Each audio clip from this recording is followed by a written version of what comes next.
But here in the regions, our biggest community emissions come from land use. So ensuring that the largest landholders within our communities adopt land management practices that not just reduce emissions going into the atmosphere, but actually sequester emissions as well. So actually changing, the way they till the soil, the crop rotation. I'm sure that you've heard of regenerative agriculture. Again, it's massive and it's such a no-brainer in what is a resource-constrained country like Australia, where the topsoil's very often just been stripped of all its nutrients. Yes. And water is so scarce. So actually getting the largest landholders to adopt those practices can make a massive difference in terms of emissions.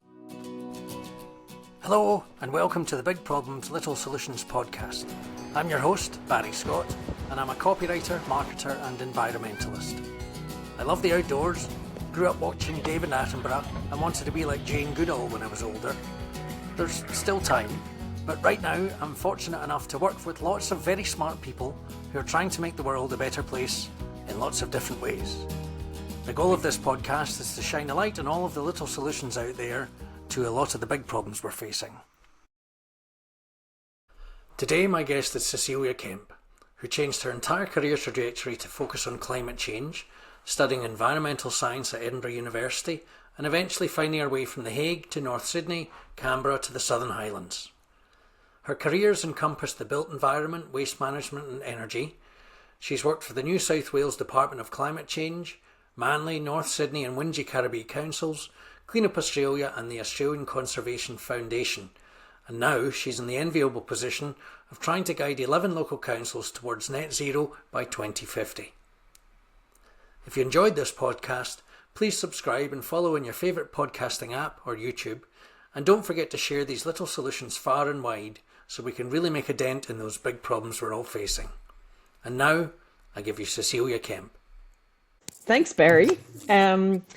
I am in the enviable position. I actually begged to get the job, strangely enough. Okay. All my roles have involved managing a group of stakeholders to try and get to net zero, or just integrating sustainability. So 11 is actually not that high a number. In previous roles, I've had up to 150 members of the programs that I worked on.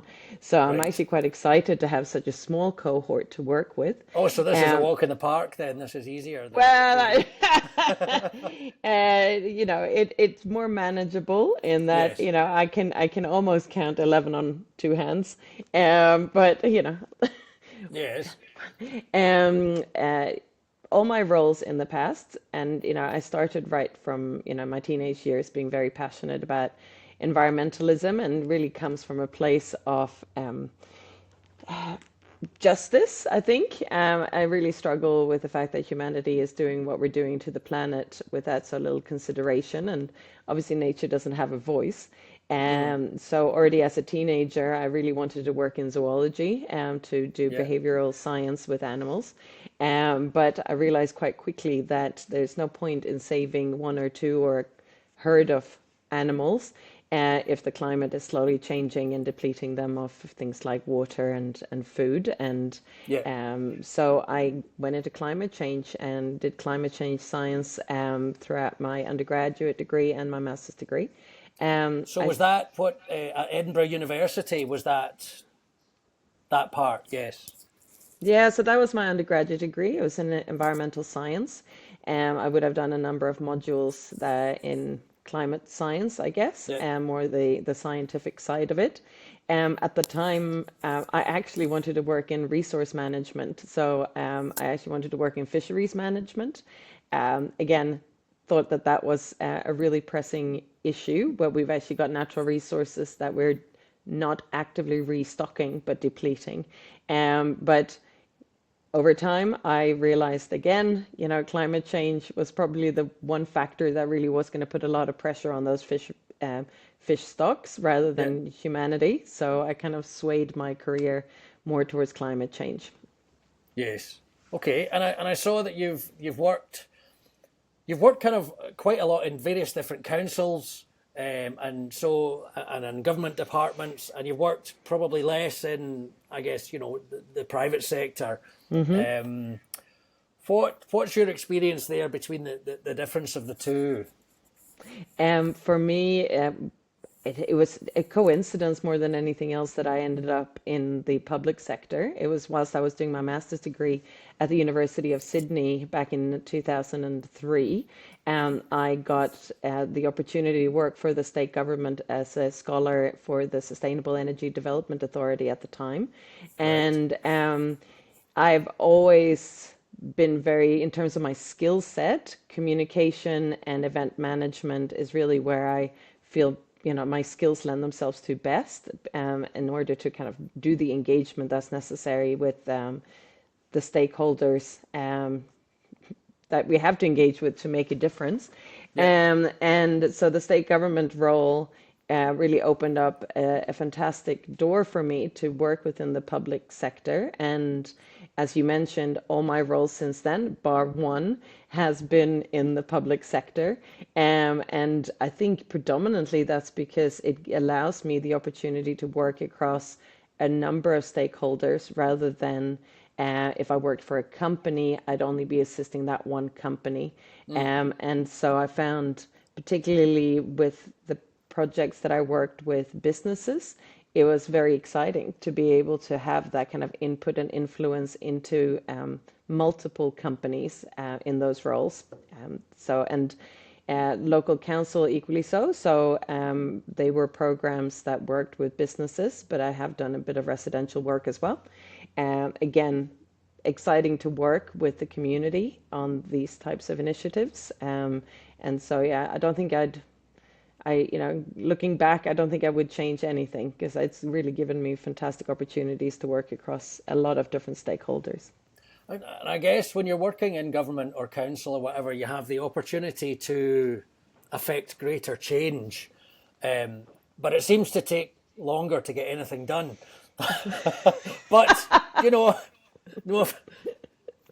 but in a private organisation, you can get things done quicker, but they don't have such a big effect. So, that's Barry, for me, what the difference is that the motivations are different. So with a lot of companies, the altruistic motivations aren't necessarily true altruistic motivations, right? Like they would be financial ones. They would be, we can no longer trade with certain trading partners because legislation in the countries they're based has now changed, and we can't trade with them unless we meet certain standards.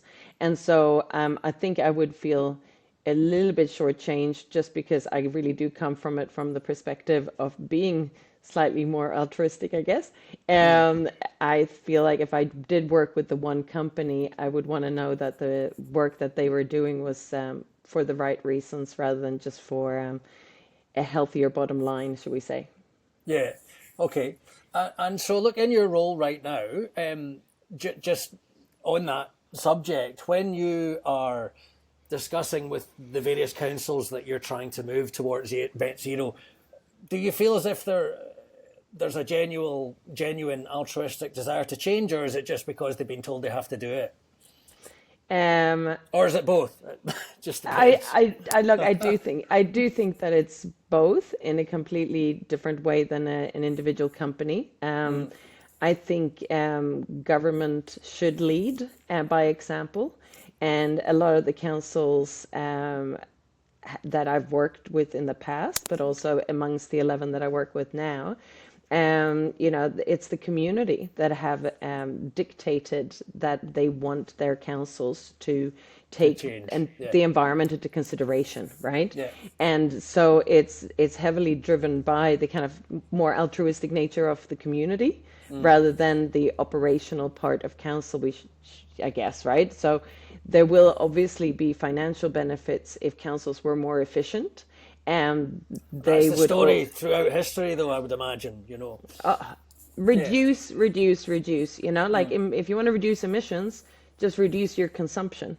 It's really quite straightforward in that respect. And so I always say it's a win-win situation for the councils that I work with. If they reduce the amount of electricity they use, not only are there less pollutants going into the atmosphere from, less burning of fossil fuels if it's coal-based electricity that they're buying, but the councils are saving a lot of money. So, actually invest a lot of effort into looking at efficiencies before you go out spending a lot of money on the latest gadgets and processes. So I think there's a lot of work that can be done just in improving efficiencies. So, and where's the most amount of resistance that you're finding to that? So you can, you reduce the amount of energy that you're using, that's fine. And you can also, the energy that you do buy, you can source it from a renewable source. So that there's sort of two things that you can do. Where are you meeting resistance in this process? Look, I think it's the age-old lack of resources and knowledge. I think a lot of people still feel quite bamboozled by the terminology, the concepts around emission reductions. And so I think, one of the biggest barriers tends to be people's own fear of acknowledging that they don't understand something. Right. They literally, They don't want to admit that they don't know. Correct. Yeah, And, yeah. and I think also the whole climate change discussion has gotten so far by now that for those people who didn't ask the questions or upskill themselves a few years ago even, Yeah. they might feel like they're a bit on the back foot now when it's expected of them to address this. And as soon as somebody feels like they ought to do something, you get that resistance, you get that innate barrier to change because somebody feels like they don't really understand it and they don't want to admit that. So I think that's the biggest issue currently, but also financial resources. All of these things require there to be a staff member who takes a lead on things. It requires money it doesn't necessarily have to cost a lot, but a little bit of money all the same to make sure that all the necessary internal processes have been tweaked and then projects are implemented to reduce emissions. So I think, the two in combination. I wonder if there's, and that first part of it really there is about education. People who are working in sustainability or higher up within councils who maybe, as you've said, have come this far but haven't quite learned that. Is there something that exists which would be a day program, a little piece of education that just brings everybody up to speed? Does that exist within the New South Wales government, for example, or? Currently, there would obviously be training providers who could provide exactly what you're talking about. Yes. One of the things that I think is really important is consistency in the delivery of messaging. One council should hear the same message as the next council. And so I do think it needs to be led by the likes of the state government or entities like Local Government New South Wales who represent the local councils and do provide a lot of fantastic training. Unfortunately, there are very few courses that are mandatory for councils to deliver to their staff. And it is something that I have been pushing for because there's a handful, code of conduct training, because if you start a job, management. You go and you start a new job somewhere, there's an induction process, there's a couple of days of this, and this is how we do things here, and all of that you just have to do, and that's it, and then you start and so, I don't Absolutely. No, I agree. And that is such a fantastic opportunity because induction processes as well gives the organization the opportunity to kind of I guess, set the expectation of a new starter when it comes to, what do we expect of you in your role in terms of climate change or addressing climate change in your day-to-day job? Is it about resource efficiency? Is it about trying to make sure that whatever job you have, make sure that you use as little electricity as possible or you source things that are sustainable or that, don't emit any greenhouse gas emissions. So it is definitely something that's on my radar.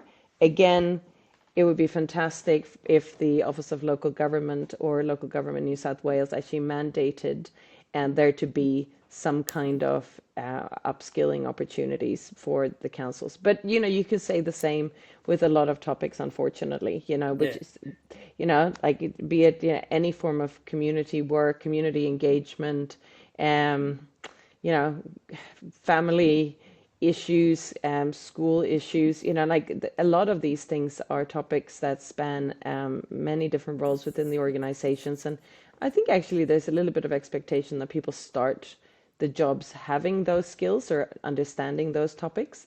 But I think it would be a no-brainer to give them a little bit of a induction pack or a little bit of a presentation and a test or something like that, just to make sure that it's on people's radar. Yeah. So look, in your role right now,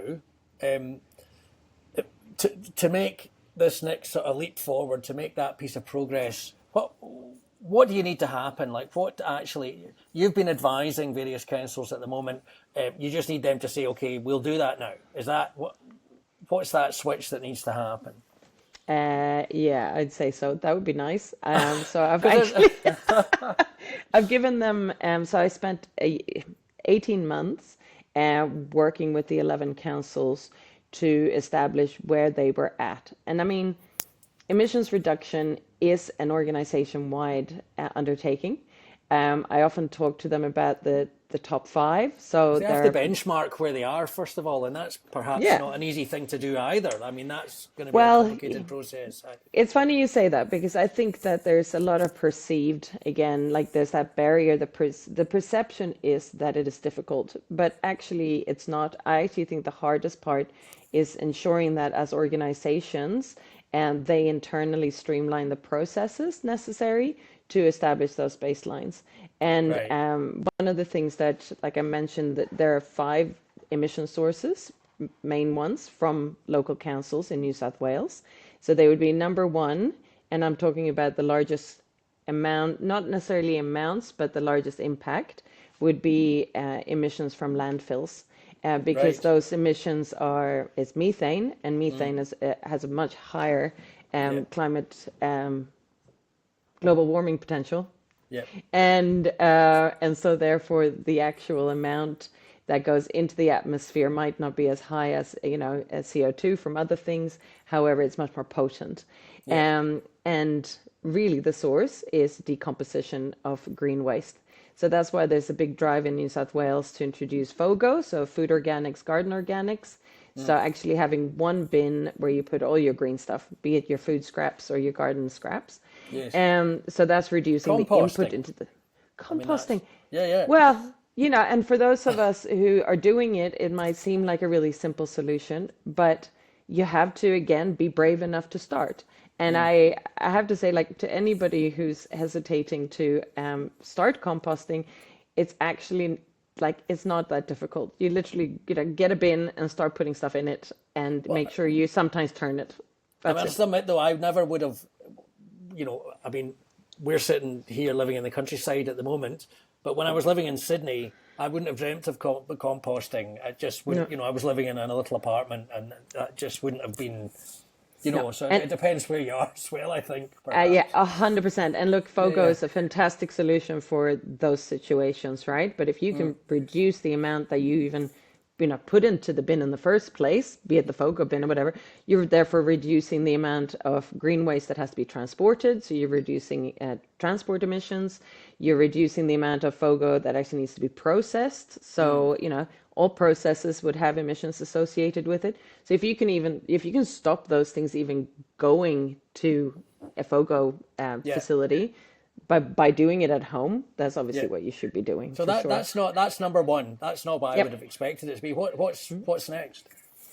Okay, direct emissions again, but this time from your sewage treatment facilities. So all the waste that you flush down the toilet ends up at a sewage treatment facility owned and operated by your local council in regional New South Wales, at least. And again, this is just an organics byproduct, right? So very similar to the FOGO issue that I just mentioned. all that sewer ends up in retention ponds to settle the solid matter and, let things digest. But that digestion process, especially if it's anaerobic, so in the absence of oxygen, what ends up happening is that greenhouse gases get produced as byproducts. So they're nitrous oxides and methane as well. And so that's a big problem. Again, similar to landfill, there are obviously, you might not be able to control what goes into those sewage treatment facilities. It is what it is. Yeah. But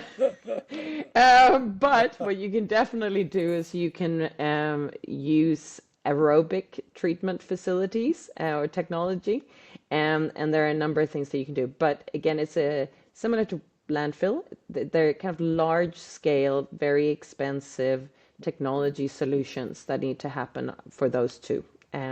So that's large changes. It's not just I'm going to switch, like in this house here, I can switch energy providers or whatever. It's not.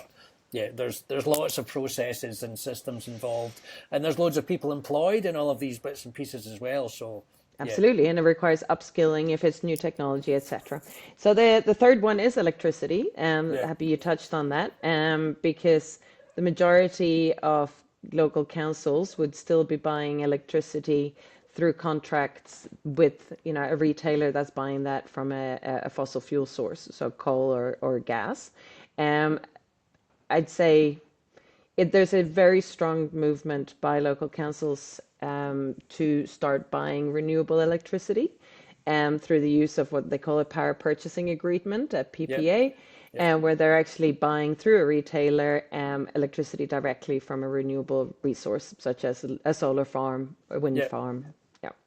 So that one can actually be tackled very easily because all the electricity emissions can be dealt with in one foul swoop. You literally just had to change a contract and those emissions are gone.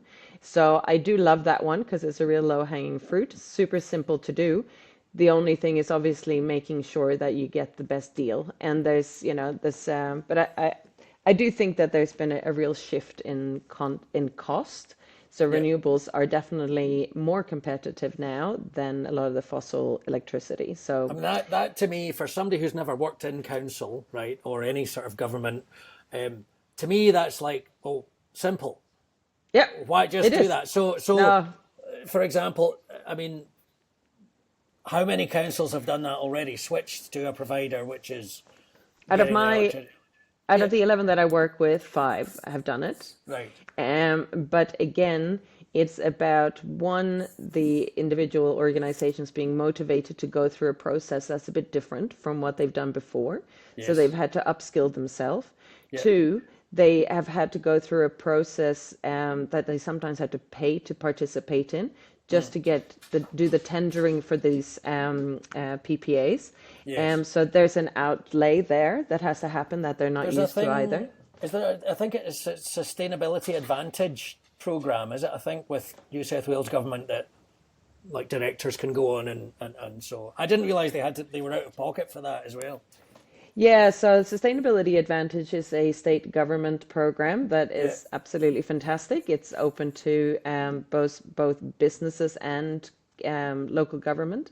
Yeah. And I think the membership fee is $7,000 a year now. Ooh, yeah, but $7,000 is nothing for a lot of big businesses. Yes. Yeah. For local councils, that's a big piece of the sustainability budget right there. However, what you're buying almost the equivalent of a staff member or the delivery of a project for that year. So actually, from a cost effectiveness point of view, it's fantastic because it's money well spent. Yeah, it is. You get access to a staff member from the Sustainability Advantage team who's very knowledgeable and can assist with pretty much any sustainability initiative. But what you also get access to is, I believe it's still 30 hours of consulting time.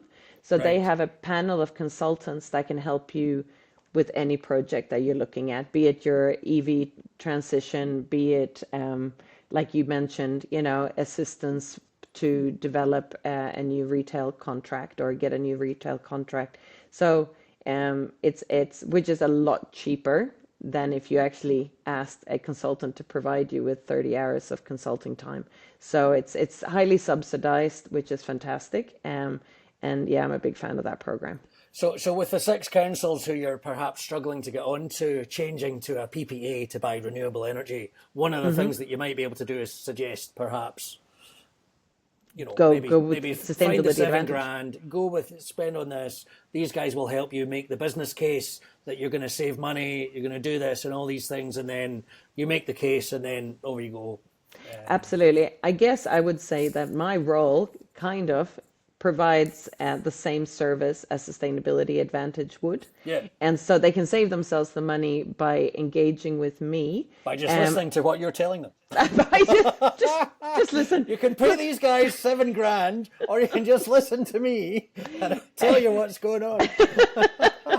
Absolutely. But also not just that, but I have the ability to pull together and do like a joint procurement of, say, a consultant to undertake a review of the best electricity contracts available out there at the moment. And so I did do that for a few of them. And but very often it's the inertia of making decisions and that slows things down. And then as I started a year ago, the conversation with them around changing to a renewables contract. But at the end of the day, unfortunately, local government's main obligation to its ratepayers is to be fiscally responsible, to not spend the ratepayers' money in on things that where they could make savings and could spend the money on delivering other services, right? So unfortunately at the moment, because there are no penalties in terms of emitting greenhouse gas emissions, those councils who choose a renewables contract would be doing so, if it's more expensive than the black contract, would be doing so knowing that they're taking a financial hit for the sake of meeting environmental targets, right? And they're not incentivized to do that, despite the fact that everybody in the community is saying we want more climate action. But the issue is, sure, of course not. And so you ask the community, would you rather have, let's pick an example, a fancy new performing arts center, or a new swimming pool, or you want the swimming pools to be open all year round, put heating on them, or do you want us to spend extra money on making sure that the emissions only from council's operations, not the whole community, for us to reduce what would probably be 20% of the emissions from council's operation if we're just looking at electricity? I just don't think people would. They care about it in holistic terms, but if you pitch it to them that the money can either be spent on reducing greenhouse gas emissions or delivering exciting new services, I think unfortunately the exciting new services will win any day. Yeah, well, look, I mean, I guess then it's about there is only so much money to be spent. What is more important? Yeah, completely. And it's about making the case that actually, although this doesn't have an immediate impact now, this is the more important thing to do, and that's making that case. So 100%. And like what a lot of the power purchasing agreements do really, really well is they secure the price of the electricity up to 10 years. And we all know that the electricity it is, and so that can actually really assist. And to be honest, all the power purchasing agreements that my councils are on were at the time the best financial decision as well, right? Like they wouldn't have done so without it being both. Yeah. Thank goodness. Well, I mean, if you could get a mortgage that was fixed for 10 years, how great would that be? Most people would happily do that, wouldn't you? Absolutely.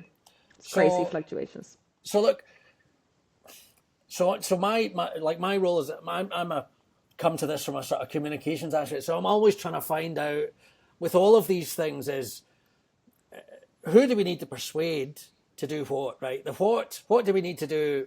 We know all the answers to all of these things, but it's different whether you're persuading one person or is it a family, or is it somebody within a company, or are we trying to, change an entire community's thoughts and feelings on something? It's a communications issue. So in this instance, to help you in your role, who do you need to persuade?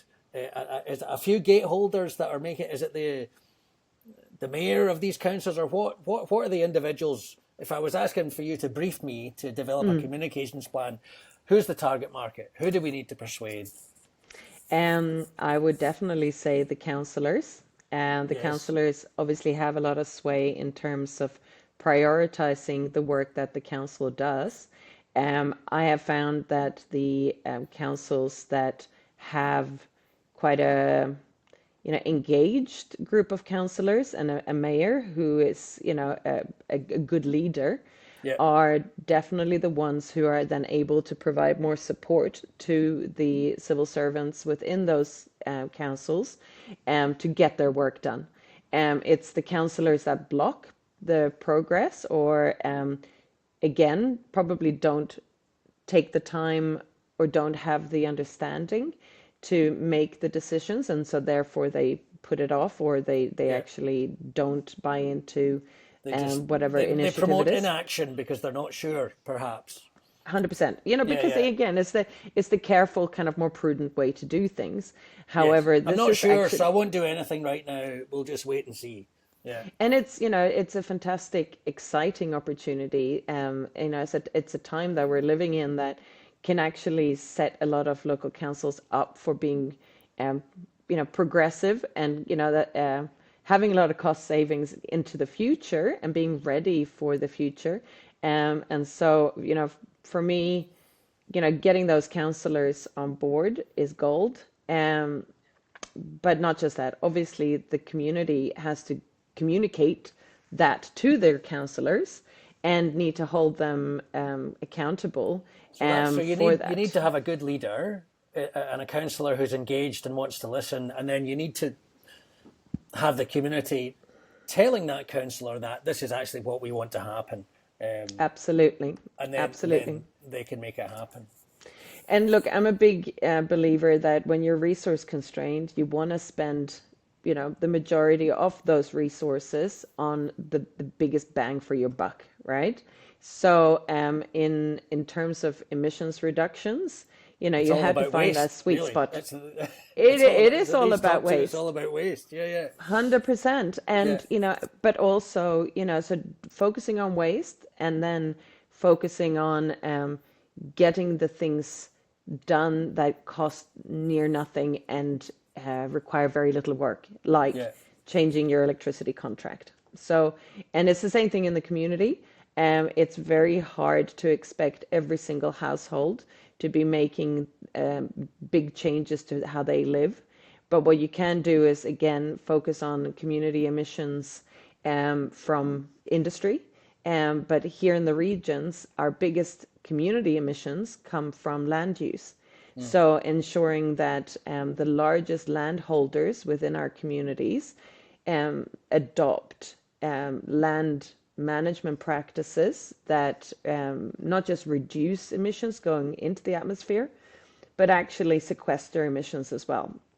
So actually changing, the way they till the soil, the crop rotation. I'm sure that you've heard of regenerative agriculture. Again, it's massive, and it's such a no-brainer in what is a resource-constrained country like Australia, where the topsoil has very often just been stripped of all its nutrients. Yes. And water is so scarce. So actually, getting the largest landholders to adopt those practices can make a massive difference in terms of emissions. And like most farmers I know are absolutely, on board with all of that. But I mean, when you say the largest landholders, who is that? Is that they're owned by organisations, or what's who?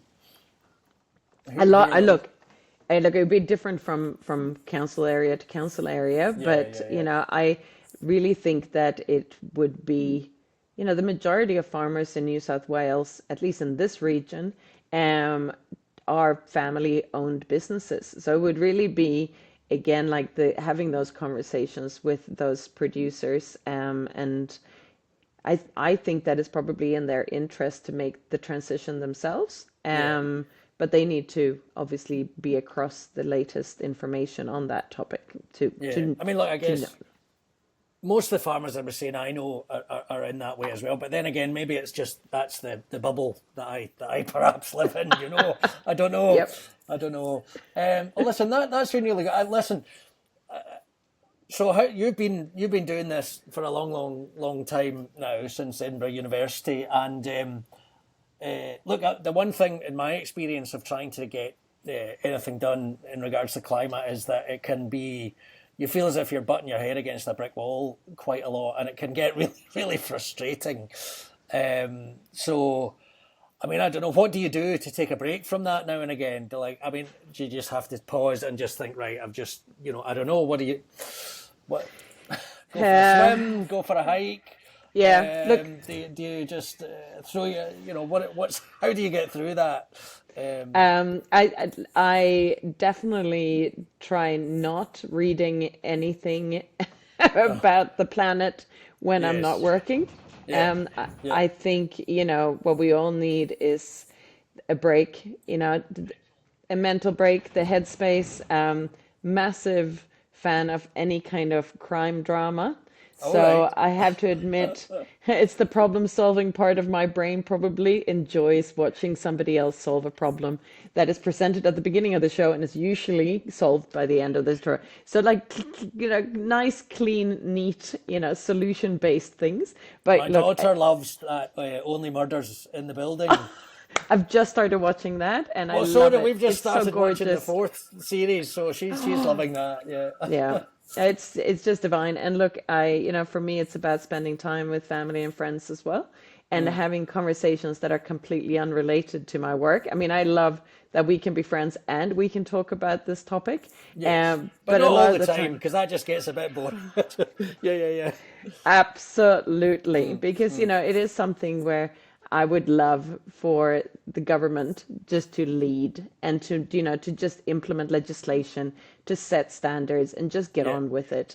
And so that the rest of us, the lay people, the people who really do not have the time or headspace to deal with the looming of climate change, that somebody else is dealing with it on our behalf. Because isn't that what we all want? A mummy or daddy who just take all those worries away from us. Surely somebody should be responsible for helping and sorting this out. Please, can you I think you just get on with it. Do you know what I mean?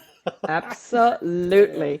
And look, we're lucky because the state government and the federal government, that we have at the moment are actually doing a fantastic job. So I'm feeling very, very relieved and looked after, which is nice. Okay, well, look, I think that's a great place to leave it. So, listen, Cecilia, thank you very much. And, I'll see you later.